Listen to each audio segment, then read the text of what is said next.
kuboneza urubyaro ni ingenzi ku mubyeyi kuko bimufitiye akamaro ndetse n'uwo atwite cyangwa se n'uwo yamaze kubyara, kubera ko iyo ataboneje urubyaro ntihashyiremo akanya ngo umubiri ubanze wireme ugire imbaraga, niho yongera gusama, icyo gihe akongera gusama bigatuma ajya kubyara ananiwe, akaba yagira icyo twita complication cyangwa se ingorane zijyaniye mu kubyara nko kugira amaraso makeya kuva mu gihe ku mwana ku gahinja atwite.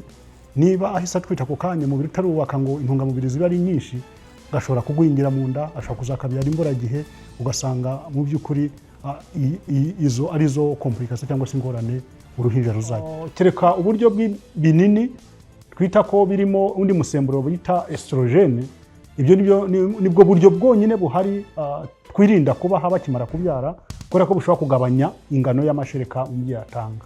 Ariko ubundi buryo navuze haruguru, aribwo navuze bw'agapira, aribwo navuze burimo uwo musemburo wa progesterone, aribwo navuze bw'agapira k'umunyabyeyi, mu by'ukuri ntacyo bitwara amashereka, ntacyo bihinduraho, umwana yonka amashereka asanzwe adafite ikibazo. Umubyeyi wese wabyaye uwo munsi aba ananiwe, aba agomba kubanza akaruhuka, ariko umunsi ukurikiyeho mu by'ukuri ni igihe cyiza cyo kuba aganirizwa, agasobanurirwa uburyo bwose buhari, hanyuma agahitamo uburyo bwo kuboneza urubyaro.